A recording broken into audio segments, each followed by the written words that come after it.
Hi friends, welcome to our channel Biology Native. இன்னைக்கு நம்ம சேனல்ல என்ன பார்க்க போறோம்னா ஒரு முக்கியமான ஒரு டாபிக் பத்தி தான் நம்ம பேச போறோம். இப்போ பாருங்க எல்லாருமே நம்ம வந்து நீட் 2025 மே 4 இன்னும் வந்து கிட்டத்தட்ட ஒரு 9 டேஸ்ல நீங்க வந்து நீட்டுக்கு அப்பியர் ஆக போறீங்க.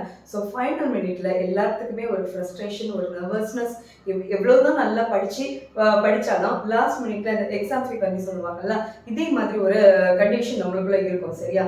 ஸோ வந்து இப்போ நீங்க பாத்தீங்கன்னா ஏன் நம்ம இதை பேசுறோம்னா, ஃபைனல் மினிட்ல நம்ம வந்து பழையது மாதிரியே நம்ம படிச்சுட்டு இருந்தோம்னா கண்டிப்பா இந்த இடத்துல வந்து ஏதோ ஒரு இடத்துல நம்ம லேக் ஆகியிருப்போம். சரியா? ஸோ நம்மளோட ஸ்டடி பேட்டர்னை கொஞ்சம் என்ன பண்ணணும், இந்த 9 டேஸுக்காக நம்ம என்ன பண்ணணும், சேஞ்ச் பண்ணணும். இப்போ நார்மலாக பார்த்தீங்கன்னா நம்ம எப்படி படிப்போம் அப்படின்னு பார்த்தீங்கன்னா, ஃபர்ஸ்ட் நம்ம இதுக்கு முன்னால நீங்க என்ன பண்ணணும், ஒவ்வொரு சாப்டர் வைஸ் படிச்சிருக்கீங்க, line by line, word by word எல்லாமே நீங்க என்னது டயக்ராம் இட்ஸெல்ஃப் நீங்க எல்லாமே என்ன செய்திருப்பீங்க, படிச்சிருப்பீங்க. பட் இருந்தாலும் நம்மளுக்கு ஏன் இந்த இடத்துல வந்து மார்க் கம்மி ஆகுது, ஸோ வந்து இப்படியெல்லாம் நம்மளுக்கு வந்து கண்டிப்பா என்ன செய்திருக்கணும் தெரியணும். ஸோ அந்த ஃபர்ஸ்ட் இந்த பேட்டர்னை நம்ம எப்படி சேஞ்ச் பண்ணணும் அப்படின்னு பார்த்தீங்கன்னா, நீங்கள இப்போ நம்ம யூஸ் பண்ணிக்கிற பேட்டர்ன் என்னன்னா, ஃபர்ஸ்ட் படிக்கணும் டெஸ்ட், இது இப்போ வந்து என்னது மார்க் டெஸ்ட்டாக கூட இருக்கலாம். டெஸ்ட் எழுதுறீங்க, அதுக்கப்புறம் என்ன பண்ணுறீங்க, கிளாரிஃபிகேஷன் பண்ணுறீங்க, மறுபடியும் படிக்கிறீங்க, டெஸ்ட் அண்ட் கிளாரிஃபிகேஷன். இது ஒரு மெத்தட். இது வந்து நம்ம வந்து ஏற்கனவே நம்ம ஃபாலோ பண்ணக்கூடிய மெத்தட். இந்த மெத்தட் இது வரைக்கும் போதும். சரியா? இனிமேல் நீங்கள் என்ன மெத்தட் நீங்கள் வந்து ஃபாலோ பண்ணணும் அப்படின்னு பண்ணீங்கன்னா, இதை ஜஸ்ட் ஒரு சின்ன ரிவர்ஸில் போக வேண்டியது இருக்கு. ஃபர்ஸ்ட் நீங்க வந்து என்ன பண்ணீங்கன்னா, ஒரு 9 டேஸ் தானே இருக்குது. இந்த 9 டேஸ்ல குறைஞ்சது 5ல இருந்து 6 மார்க் டெஸ்ட் நீங்க என்ன பண்ணணும், கண்டிப்பா எழுத தான் செய்யணும். ஓகே? அப்ப இந்த மார்க் டெஸ்ட்க்கு நீங்க எப்படி நீங்க ப்ரிப்பேர் பண்ணிக்க உங்களை நீங்க ப்ரிப்பேர் பண்ணணும் அப்படின்னு பாத்தீங்கன்னா, ஃபர்ஸ்ட் நீங்க வந்து இவ்வளோ நாள் படிச்ச இன்ஃபர்மேஷனை கேதர், ஓகே, ஓரளவு கேதர் பண்ணிருப்பீங்க.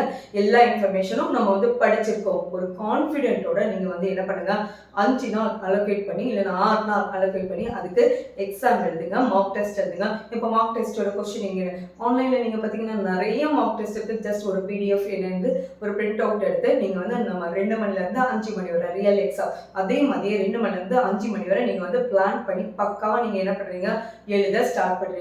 ஓகே, ஃபர்ஸ்டே என்னது நம்மளுக்கு மார்க் டெஸ்ட் தான். ஓகே, டெஸ்ட் முடிஞ்சு இதை அப்படியே விட்டுட்டு அதுக்கு அடுத்த நாள் அப்படி நம்ம அடுத்த டெஸ்ட்க்கு ரெடி ஆகணுமா, இங்கே தான் நம்ம தப்பு பண்ணுறோம். ஓகே, ஃபர்ஸ்ட் நீங்கள் டெஸ்ட் எழுதுறீங்க. டெஸ்ட் எழுதிட்டு அதுக்கு பிறகு இப்போ 2 மணிலேருந்து 5 மணி வரை எழுதுறீங்க. ஒரு சின்ன பிரேக் எடுத்துக்கோங்க. தென் அதுக்கு பிறகு ஃபுல்லாக என்ன பண்ணுவீங்க, இந்த exam paper physics, chemistry, biology இந்த 3 என்ன பண்ணுவீங்கன்னா கிளாரிஃபிகேஷன் பண்றீங்க. ஓகே, கிளாரிஃபிகேஷன் பண்றது சும்மா ஏனோ தானோன்னு பண்ணக்கூடாது. எந்த இடத்துல நீங்க மிஸ்டேக் பண்றீங்களோ அந்த இடத்துல கரெக்டா அந்த டாபிக்கை சுத்தி வளைச்சு என்ன பண்றீங்க, ஏன்னா இதுல தானே நமக்கு மிஸ்டேக் வந்திருக்கு. அப்ப இந்த டாபிக்ல இன்னும் நீங்க ரொம்ப டீப்பா என்ன பண்ணணும், படிச்சு மறுபடியும் அதுல ஒரு 10 கொஸ்டினாவது என்ன பண்ணுங்க, அந்த ரிலேட்டட் டாபிக்ல ஒரு 10 கொஸ்டின்ஸ் அது போட்டு நம்மளை என்ன பண்ணுங்க, ப்ரிப்பேர் பண்ணுங்க. ஹார்ட் ஒர்க் மட்டும் நம்மளை வந்து ஃபைனல் வர கொண்டு போகாது. ஹார்ட் ஒர்க்கோட ஸ்மார்ட் ஒர்க்கும் நம்ம என்னது பண்ணணும். சரியா? அந்த ஸ்மார்ட் ஒர்க் இந்த கேட்டகரியில பண்ணுங்க. ஸோ இந்த கேட்டகரி இதோ நம்மளுக்கு இது வரைக்கும் நம்மளுக்கு போதும். ஓகேயா?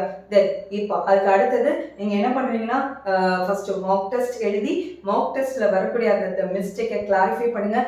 கிளாரிஃபை பண்றது தான் உங்களுக்கு என்னது, ரிவிஷன். கிளாரிஃபை பண்றது தான் படிக்கிறது. தென் அடுத்தது மறுபடியும் என்னது, இன்னும் ஒரு நாள் எழுதுங்க. த பெஸ்ட் நீங்க வந்து 5 தான் நான் சொல்லியிருக்கேன். பட் உங்களுக்கு 7ல இருந்து 8 நாள் என்னது 7 ஒரு மார்க் டெஸ்டாவது நீங்க என்ன பண்ணலாம், கண்டிப்பா எழுதுங்க. இதே டைம் டியூரேஷன்ல எழுதணும். எழுதினா மட்டும் போதாது, கண்டிப்பா என்னன்னா கிளாரிஃபை பண்ணணும். கிளாரிஃபை பண்றது ஏனோ தானே பண்ணக்கூடாது. தென் இல்ல அந்த டெஸ்ட் அந்த ஒவ்வொரு கொஸ்டினும் அது ரிலேட்டடான டாபிக்கோட சேர்த்து எதுல மிஸ்டேக் பண்றீங்களோ டாபிக்கோட சேர்த்து கவர் பண்ணி ஒரு 10 கொஸ்டினாவது அதை என்ன செய்யுங்க, போட்டு பாருங்க. கண்டிப்பா நம்மளுக்கு என்னது சக்சஸ் கிடைக்கும். சரியா? கண்டிப்பா இந்த ஸ்டடி பிளான் உங்களுக்கு யூஸ்ஃபுல்லா இருந்ததுன்னா உங்க ஃப்ரெண்ட்ஸ்க்கும் கண்டிப்பா ஷேர் பண்ணுங்க. மறக்காம சப்ஸ்கிரைப் பண்ணுங்க. நாளைக்கு இதே மாதிரி இன்னொரு வீடியோல மீட் பண்ணலாம். Until then, bye from Dr. D. Usha Arasu. Thank you.